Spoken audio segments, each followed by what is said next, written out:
Sustentabilidade na suinocultura, para mim, é tu assegurar a perenização do negócio. De maneira muito simples e compacta. Perenização do negócio. Tá? Você tem que fazer com que o teu processo, tuas estratégias, a condução do negócio garanta que ele sobreviva ao longo dos anos, sem comprometer qualquer parte.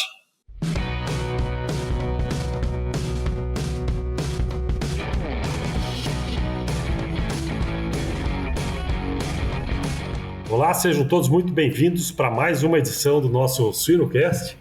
Meu nome é Guilherme Brandt, sou host do programa e esse que é um programa bastante dinâmico, um programa democrático, leve, bastante aberto e com abrangência de uma gama enorme de profissionais da área e profissionais afins. Nós temos aí os produtores, nós temos toda a academia, estudantes, professores. Eu sempre falo dos filhos, tanto os filhos dos produtores como os futuros profissionais da área, veterinários, agrônomos, biólogos, zootecnistas, técnicos em agropecuária e toda essa cadeia, os nossos consumidores e, importantíssimo, os nossos não consumidores também. Hoje um convidado muito especial, Vamiré Luiz Sens Júnior, o Vamiré que é gerente executivo de sustentabilidade da Seara Alimentos. Vamiré, seja muito bem-vindo, fica muito bem à vontade. O Vamiré, que é veterinário, formado em Lages em 2004, mestre, tem um mestrado em bem-estar animal, MBA na parte do agropecuário e também em negociação, inclusive fizemos um curso junto. E, Vamiré, seja muito bem-vindo. Fiz uma rápida introdução, que eu chamo uma introdução fria aqui, e nos conta aí quem que é o Vamiré, da onde que veio e como que está aí na posição atual. Boa tarde, Guilherme. Boa tarde aí quem está conosco. Né? Eu quero dizer que é um prazerzão, uma alegria enorme estar aqui conversando contigo. Né? A gente já trabalhou de longa data junto aí e parar um tempinho aí para conversar sobre suinocultura, sobre sustentabilidade, para mim é uma alegria enorme, tá? É um privilégio. Bom, eu estou aí aproximadamente 21 anos no mercado, né? Comecei a minha carreira em abatedouro de suínos, né? Tive uma breve caminhada na parte de agroindústria voltada para a parte de abatedouro e logo depois me inseri na área de agropecuária, né? E venho trabalhando na área de agropecuária desde então. Fiquei mais ou menos por volta de 2 anos e meio na parte de frigorífico e de lá para cá eu só transitei na área de agropecuária. Né? Trabalhei na parte de fomento, trabalhei na parte mais estratégica de inovação, trabalhei na parte de relacionamento com a integração, né? Contratos, políticas de remuneração, investimentos, expansão. Tive passagens aí na parte de sustentabilidade no que diz respeito ao ESG, né? Olhando o processo como um todo, olhando para o complexo industrial, também para a agropecuária. Transitei na parte de bem-estar animal, né, em adequações aí dos nossos sistemas de produção. Enfim, fiz bastante coisa aí e que me trouxe bastante alegria aí e permitiu aprender muita coisa mesmo. A DSM Firmenich pode ajudá-lo a preparar, proteger e apoiar a resiliência dos seus leitões, fornecendo experiência local em suínos e soluções completas e personalizadas para ajudá-lo a concretizar a sua visão. A DSM Firmenich está moldando o futuro dos cuidados com suínos. Muito bem, muito bom. Vai ser uma conversa fácil aqui, Vamiré. E eu com 21 anos aqui, já está na maioridade, né? Interessante pegar essa carreira que eu falo, que não é uma carreira muito comum, né? A pessoa começar na indústria e ir para o campo, e tendo uma visão aí de 2 anos e meio da indústria, a gente sempre fala que a nossa cadeia, sendo uma cadeia longa, muitas vezes tem o confundimento de quando termina a cadeia, né? Na verdade, a cadeia termina no prato do consumidor. Perfeito. Quando chegar lá, algum elo aí tá falho. E tu começando na indústria, tem uma visão diferente, uma visão um pouco mais facilitada de toda a cadeia. Mas, Vamiré, o nosso objetivo aqui é sustentabilidade, né? E eu vou me arriscar aqui a repassar um conceito que o Mário Pens repassou também do que a ONU considera sustentabilidade. Vou falar aqui que não são as palavras que eu estudei, mas o que me marcou, o que ele comentou, que é aquilo que a nossa geração faz, que ela não comprometa a geração futura, de uma maneira muito, muito fácil, eu diria, né? Mas muito comprometida, né? Que aquilo que a gente faça não consiga permear para o futuro sem estragar, né? De uma maneira ambiental, de uma maneira social, de uma maneira econômica, né? Mas eu te perguntaria, o que é sustentabilidade na suinocultura? Sustentabilidade na suinocultura, para mim, é tu assegurar a perenização do negócio, né? De maneira muito simples e compacta, perenização do negócio, tá? Você tem que fazer com que o teu processo, tuas estratégias, a condução do negócio garanta que ele sobreviva ao longo dos anos, sem comprometer qualquer parte, né? Então, você tem que cuidar do teu negócio para que ele gere o nível de energia suficiente para que ele sobreviva e mantenha a competitividade. Tá? E aí tu consegue extrapolar isso aí para vários temas. Você pode extrapolar isso aí para uma questão social, de mão de obra, né? Para uma questão de saúde e segurança, e aí tu pode trazer a questão de acidentes, de trabalho, você pode trazer isso aí para coisas mais de rotinas, como esforço repetitivo ou ergonomia das tarefas, né? Ou você pode trazer para um nível de governança, né?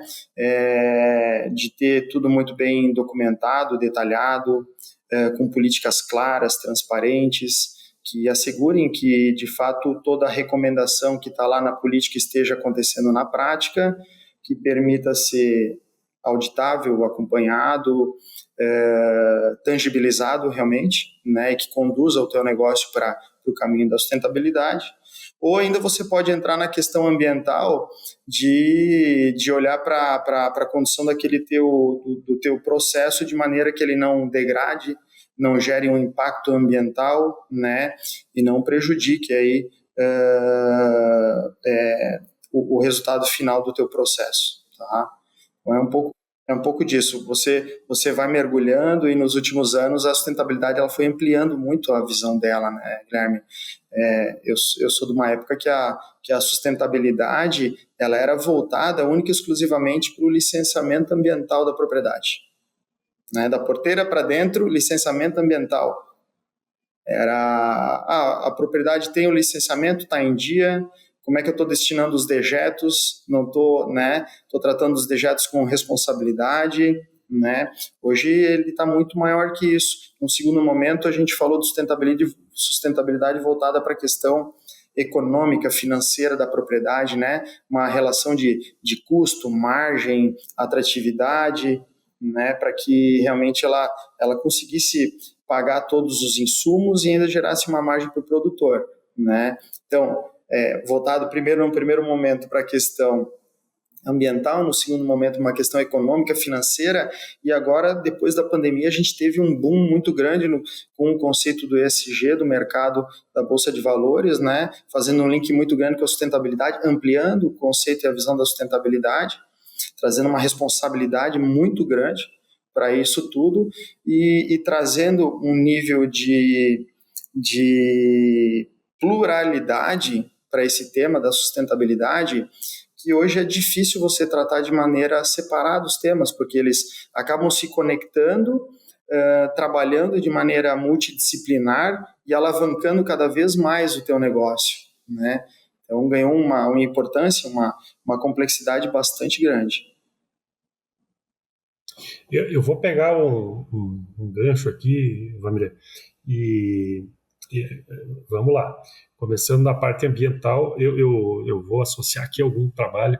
Eu tive a oportunidade de apresentar na Porc Expo há 2 anos atrás o que evoluiu 30 anos a suinocultura. E para mim foi muito legal, porque era um pouco menos do que a minha carreira, né, dentro da suinocultura. Mas eu ia te perguntar o que mudou nessa tua trajetória aí, Vamiré, falando, em 20 anos, 20 e poucos anos, né? Se tu pegar a parte ambiental, e tu falou o que não que valia, o que era importante na época era uma licença ambiental, né? Um pouco atrás, antes disso, né, Vamiré, nós tínhamos recomendação da própria Caresc em Santa Catarina de desviar leitos de pequenos riachinhos aí, de rios, para fazer a limpeza da propriedade, né? Tu vê como que isso evoluiu. Depois veio a própria licença ambiental, depois as distâncias, né, das propriedades, e pegando essa parte financeira que tu fala, eu lembro que eu participei, nós tivemos a oportunidade de participar de lados diferentes na época, em 90, 2000, de expansões em empresas, né? E que o pessoal falava que o Centro-Oeste ou a migração da suinocultura brasileira para outras fronteiras iria acabar com a suinocultura do sul do Brasil, né? E a gente vê a grande expansão que a suinocultura teve, independente claro, o Centro-Oeste crescendo bastante mais agora, né? Mas a gente vê uma perenidade, né? E eu acho que isso é a sustentabilidade, né? De uma profissionalização. E quando tu fala aí de valor, de estar na bolsa de valores, de empresas que têm as suas ações na bolsa, mas ou tu pega um independente, um produtor, que é aquilo que a gente falou no comecinho, né? Tem que estar no prato, e o prato tem que estar bom e a um custo acessível, né? E que é, qualquer deslize aí de imagem ou de produção, né, que isso pode também comprometer uma empresa ou uma cadeia inteira, né? E nesse sentido, a minha pergunta, como controlar, tu dentro de um sistema de integração, como controlar centenas de produtores para que aquilo que tu fale num annual report aí, numa declaração pública, efetivamente esteja sendo tratado hoje, agora de tarde, que todos os integrados, que todos os produtores estejam seguindo a cartilha de uma maneira correta, né? E que isso seja sustentável de fato. Pergunta, Guilherme, assim, ó, eu acho que o reporte para o mercado ele tem que ser a tua última bolacha do pacote, tá? Porque essa é a cobertura do bolo, né? Antes disso, tu tem uma série de camadas aí para ser atendidas, né? Do ponto de vista de processo, procedimento, tem uma série de responsabilidades que a gente precisa assegurar no processo, para aí sim você conseguir fazer um reporte de maneira que leve segurança, credibilidade e não corra o risco de ser mal interpretado ou tem alguma fragilidade que pode gerar algum descrédito naquela informação ou mesmo no produto que está sendo exposto, né, ou avaliado. Tá? Então, assim, ó, isso não é algo que é feito do dia para a noite, né? É uma jornada, né? E dentro dessa jornada tem muita evolução. Eu costumo dizer o seguinte, que a suinocultura ela traz na sua essência o ESG, né? Por quê?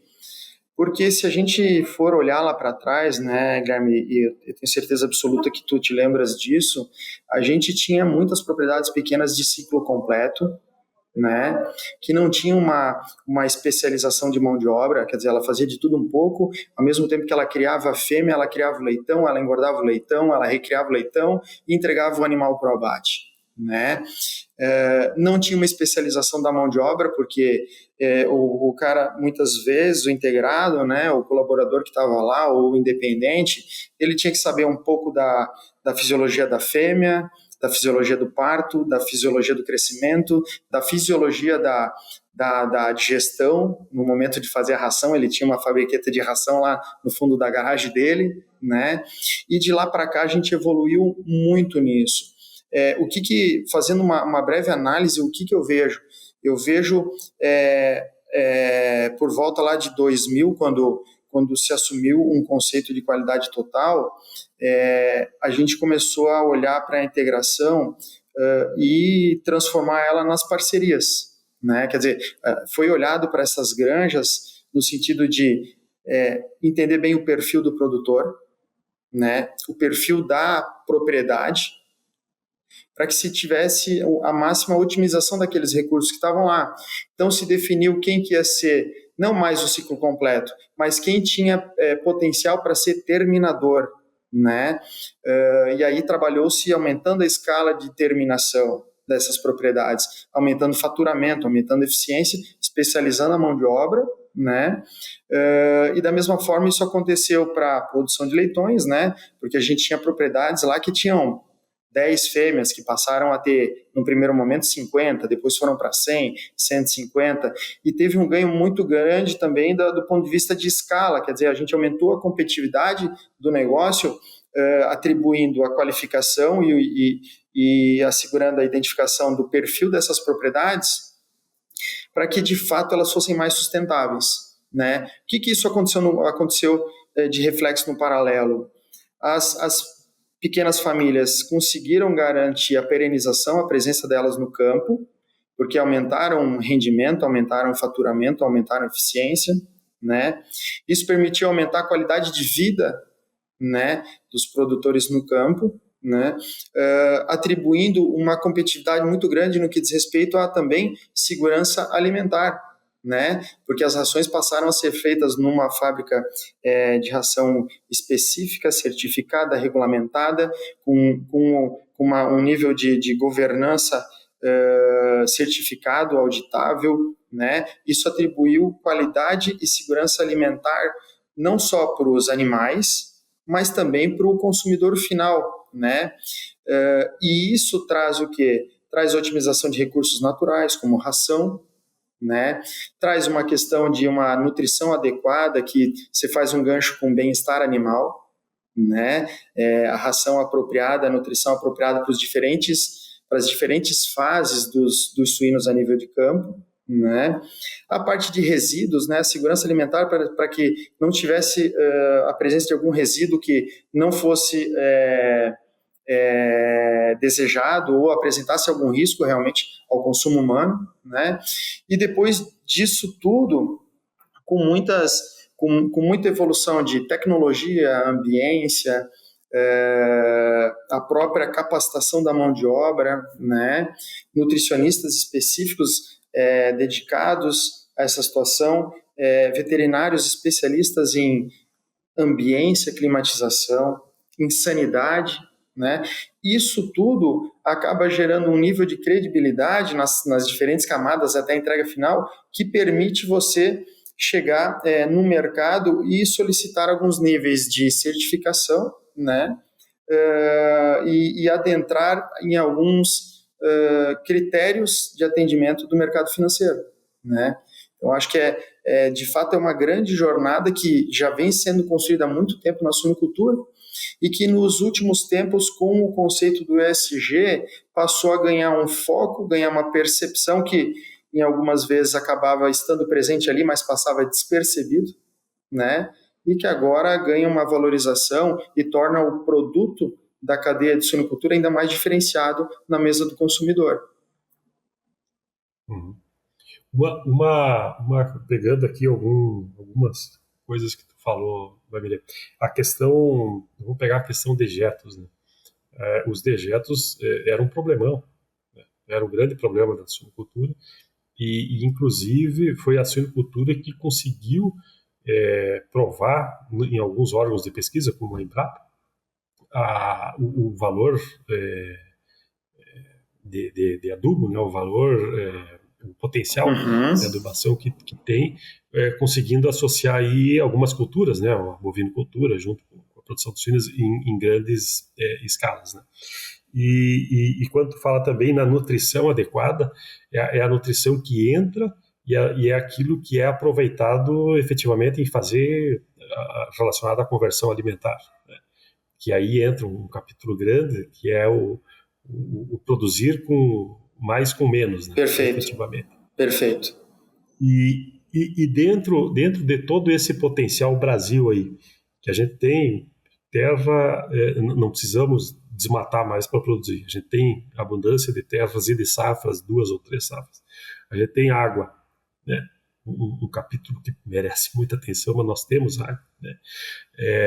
O sol, né? O nosso clima é um clima, claro que tem alguns extremos aí, mas os extremos são muito diferentes do que outros locais do mundo, né?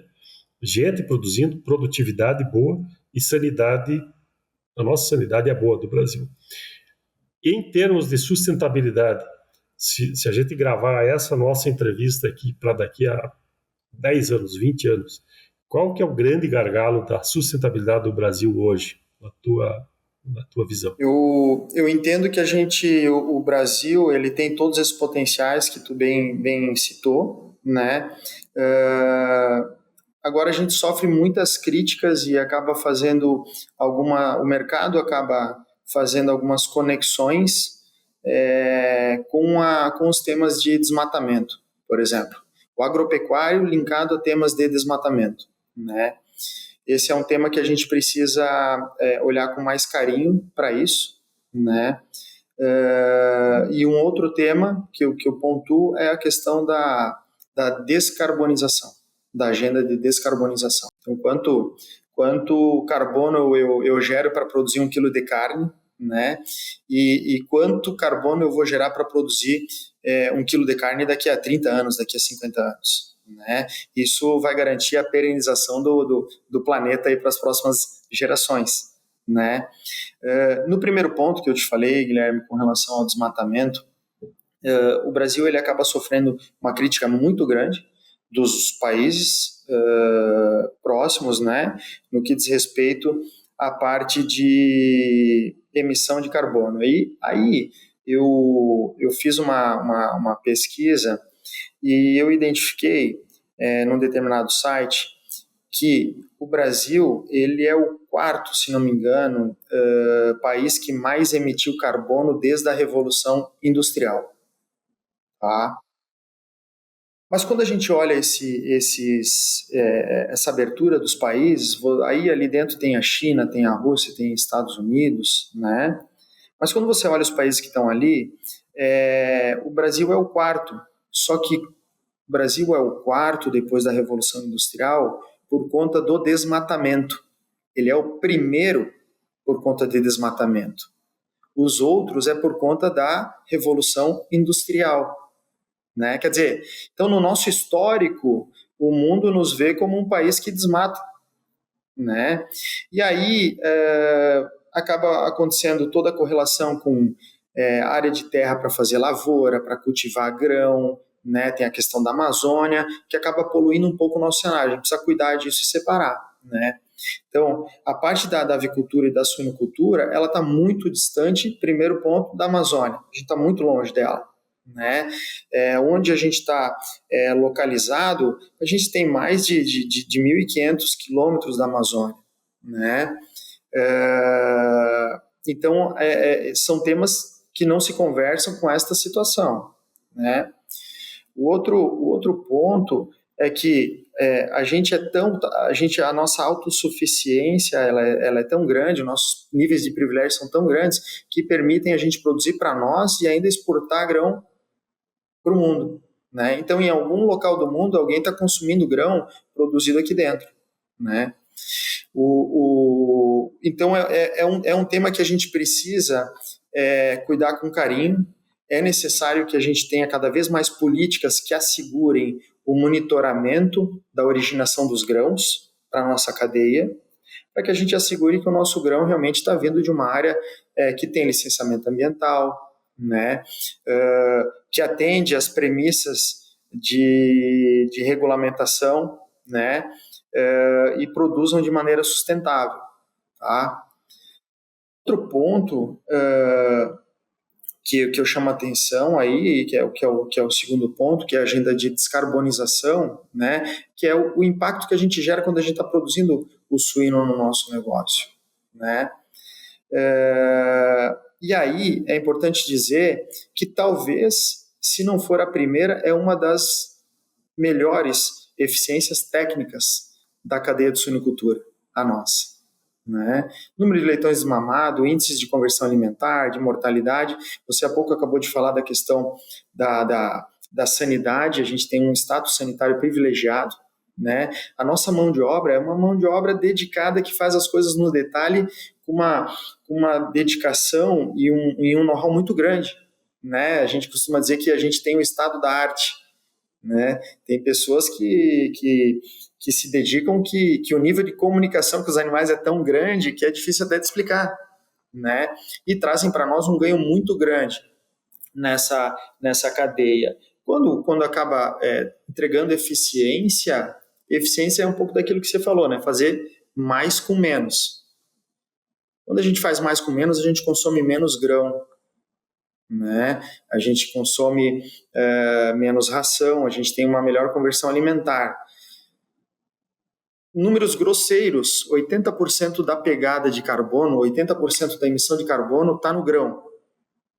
Se eu tenho bons índices de produtividade, se eu tenho bons índices de conversão alimentar, naturalmente eu vou ter uma baixa emissão de carbono pelo meu processo, certo? Pelo meu processo. Mas o nível de emissão de carbono está muito atribuído no grão, no processo anterior, à forma de uso da terra. Que essa terra foi usada, o que se tinha nesta terra alguns anos atrás. É uma terra que originalmente ela sofreu desmatamento, e aí você trabalha com índices de emissão do uso do solo de maneira impactante, né? E que acaba refletindo para dentro do nosso processo. Então, para mim, essas duas agendas são agendas muito importantes e relevantes, que a gente tem que se dedicar muito e não depende só da iniciativa privada, né? Eu acho que a gente tem que se envolver com entidades, com associações, com academia, porque a gente não sabe responder todas as perguntas também, então tem muito conhecimento que a gente precisa ir buscar, né? Para que realmente a gente mostre todo esse potencial que a gente tem e não se limite a literatura que acaba entregando um nível de emissão teoricamente ineficiente. Tá? Deixa eu fazer um exemplo aqui que eu não posso perder a oportunidade do que tu falou, Vamiré. Eu estou estava preparando ontem uma palestra e eu queria colocar um exemplo de produtividade na essência da arte. Né? Perfeito. E eu coloquei aquele parto que ocorreu em Santa Catarina de 41 leitões. Hoje já caiu. Né? Eu recebi no grupo hoje 44. Perfeito. 44 leitões. Então, assim, ó, pô, esse é o... Essa fêmea, ela deve ter comido lá vai comer os seus 1.000 quilos de ração. De ração, 1.000 e poucos quilos de ração por ano. Mas olha o quanto que está dando. E eu achei interessante porque eu entrei nos comentários. Primeiro, parabéns, né? Infelizmente eu não tenho o nome aqui, né, é uma cooperativa de Santa Catarina. Primeiro, parabéns por isso. Para mim é o maior número, eu nunca tinha visto esse número. Né? E eu me dediquei a ver os comentários, né, dessa reportagem. E tinha, claro, no nosso mundo aí vai ter a ambiguidade faz parte de qualquer coisa que a gente falar, né? E tinha gente falando, pô, coitada dessa fêmea, olha só o que estão fazendo, né? Então, para a gente também saber argumentar tudo isso que tu falou, eu acho que é importante a gente saber argumentar de um jeito interessante, né? Pô, a descarbonização é uma super fêmea que está sendo usada na sua potência máxima. Perfeito. Né? E esse leitãozinho, claro, é um leitão um pouco menor, mas esse leitão tem o potencial de ter uma conversão de 2, quase 2. Né? E o quanto disso que nós estamos colaborando, né, como cadeia. Então fica aqui os parabéns e eu acho que fica um exemplo bom para tudo isso aí que tu falou, para a gente começar conversas quando a gente precisa argumentar e falar bem, né, do que a gente faz de bom. Com certeza, Guilherme. Só um parênteses. Eu falo o seguinte, o cara que inventou esse termo, o termo da descarbonização, ele foi um felizardo, eu não conhecia ele até hoje, né? Mas para mim é fantástico, porque tudo entra aí dentro, né? Tudo entra aí dentro. Toda vez que eu tiro um incremento aí, eu aumento o incremento do número de nascidos, eu estou trabalhando na agenda de descarbonização. Toda vez que eu reduzo a mortalidade na minha maternidade, eu estou trabalhando a favor da agenda de descarbonização, né?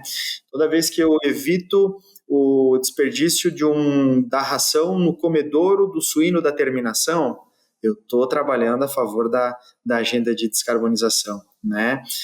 Toda vez que eu organizo, por exemplo, uma logística de distribuição de ração de maneira a otimizar o deslocamento do raio do meu caminhão de frete de ração, eu estou a favor da agenda de descarbonização. Eu costumo dizer o seguinte, que toda vez que eu cuido bem dos meus colaboradores na minha granja, eu deixo eles motivados para que eles cuidem cada vez mais e melhor dos animais, aumentando o nível de bem-estar animal, eu estou trabalhando a favor da agenda de descarbonização. Por quê? Porque animal bem cuidado, ele produz mais e melhor. Ele gasta menos e produz mais, né? Ele fica menos doente, né? Ele demanda de cuidado, de presença menor, né? E isso otimiza muito essa agenda, né? Reduz custo, reduz gasto com insumo, e isso aí é agenda de descarbonização. Bom, eu acho que a gente falou aqui de maneira prática, né, questões específicas aí para descarbonização, e dentro de uma modernização de granjas, Família, a gente já falou do uso aí dos dejetos, mas a questão do uso do biogás, o uso dessas outras alternativas, em que pé que nós estamos e qual que é o próximo passo aí para a gente fechar definitivamente esse ciclo? Eu entendo que o que está muito em evidência é a economia circular. E aí, quando você entra na questão da economia circular, você vai entrar na agenda de produção de energia elétrica a partir do metano, dos dejetos de suíno. Você vai trabalhar com a produção de organominerais, como fertilizantes, né, a partir de dejetos, né, tratados aí nas granjas. Entendo que tem um potencial muito grande para as refinarias de biogás, né, para a produção do biometano, com potencial realmente de ser combustível veicular, né, e essas refinarias com potencial de extração de CO2, né, para a produção de CO2 para a indústria, até mesmo para otimização em situações de insensibilização de algumas plantas, né, no momento do abate. Enfim, tem um potencial riquíssimo aí quando a gente fala em circularidade, tá?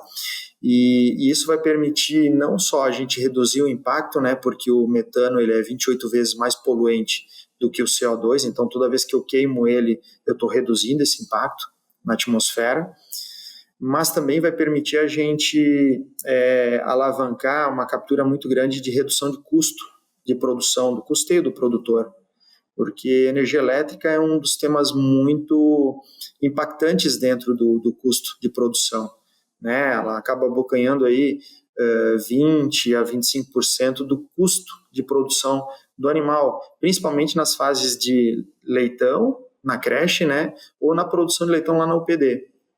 Então, os dejetos eles oferecem uma condição da autonomia com relação à geração de energia elétrica para o produtor. Isso aí é fantástico.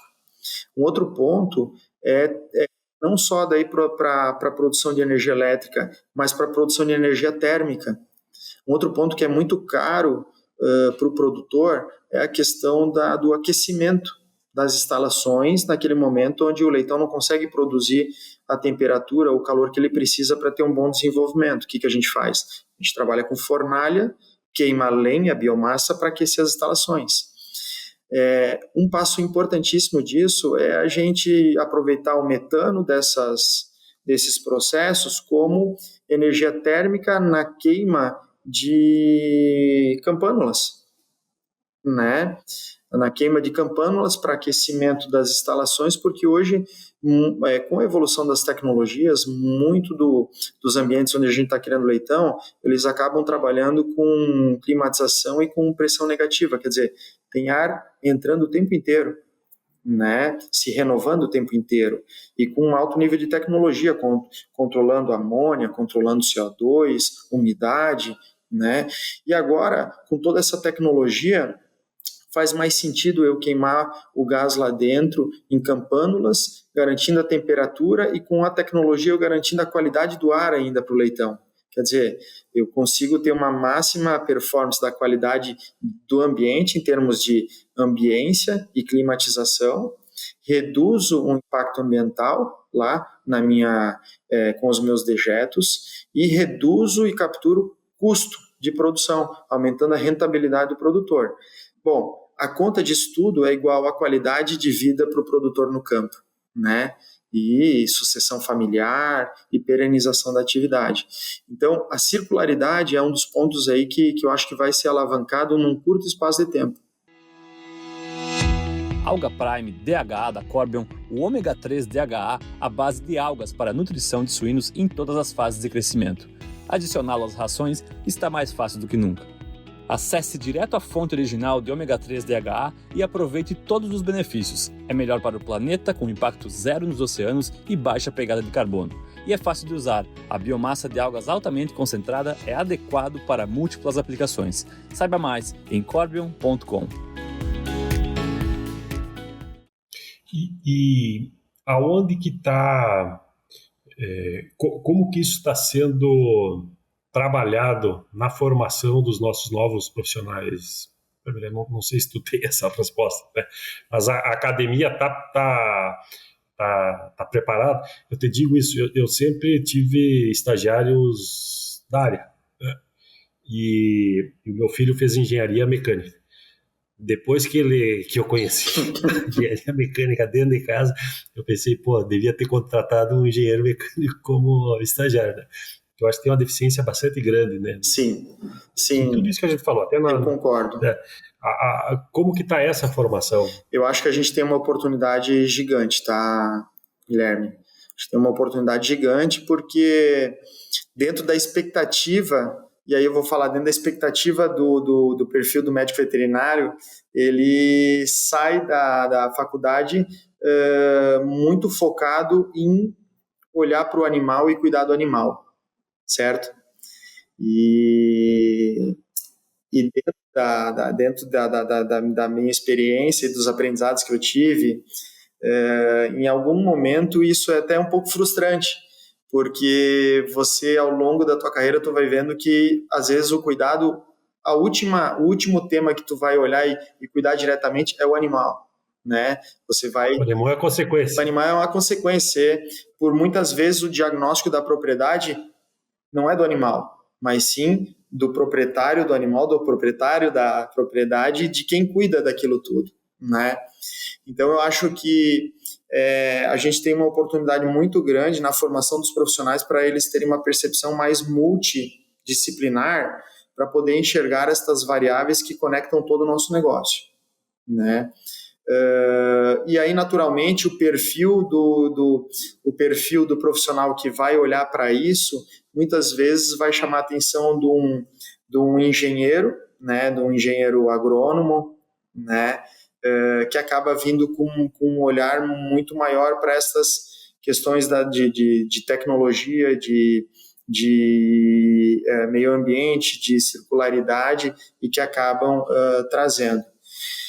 Por outro lado, eu vejo um movimento muito grande nas academias, né, incorporando os temas de sustentabilidade na visão do ESG, tentando atribuir mais esta temática nas suas cadeiras, né? Mas eu ainda acho que a gente tem uma oportunidade tremenda. Acho que nós, como profissionais, a gente tem que tentar dar cada vez mais a percepção do tamanho dessa oportunidade. Sim. E tem, né? E tem. Vamiré, a nossa descarbonização e economia circular está chegando ao fim aqui. Eu acho que a gente fez um belo bate-papo de toda a cadeia. Falamos muito pouco dos animais, né? E eu acho que essa é uma questão que é o que a gente falou, é uma consequência mesmo, né, do que está sendo criado. E indo para um lado mais da sustentabilidade nossa como participantes aí da cadeia de suinocultura, o que o Vamiré faz para a sua sustentabilidade perenizar aí o seu trabalho? O que é o Vamiré fora do profissional? Miré, fora do trabalho, Guilherme, eu sou um cara que adora mexer com terra, tá? Eu sou muito caseiro, né? Na minha casa eu tenho a minha horta, eu tento ensinar para os meus filhos o cuidado da horta, o cuidado de plantar, né? De que quem planta colhe, se não plantar não vai ter o que colher. Eu tento mostrar para eles de que a gente consegue aproveitar muita coisa, então a gente procura lá em casa separar o lixo orgânico e levar para composteira, né? A composteira é a fábrica de alimento das minhocas. Eles falam assim, ó, como é que está a fábrica de alimento das minhocas? Eles me questionam. O resíduo da composteira vai para a horta, né, onde a gente vira a terra depois e alimenta as minhocas e dá nutrição aí para a nossa salada, né? Procuro cuidar. Eu tenho algumas frutíferas, né, enxertadas e num espaço muito pequeno, para que eles possam olhar as plantas produzindo, né, entenderem de onde é que vem o fruto, né? Tenho 2 caixas de abelhas sem ferrão, né, por uma questão de segurança, né, para mostrar para eles o cuidado que a gente precisa ter, o respeito que a gente precisa ter com os insetos, que eles, por menor que sejam e mais despercebido que eles passem, eles têm a função deles na natureza. Então, ali a gente tem a nossa fábrica de mel, né? De vez em quando eu abro a caixa e permito que eles com canudo eles tomem o mel direto do favo, né? Para eles irem tendo essa experiência, né? E eu acho que através disso a gente vai ensinando e vai dando o nível de sensibilidade e de cuidado que a gente tem que ter com tudo que a gente faz, com o entorno, né, e com o cuidado com os próximos, né. A gente tem uma responsabilidade muito grande de cuidar para que a gente deixe um mundo melhor para as próximas gerações, né.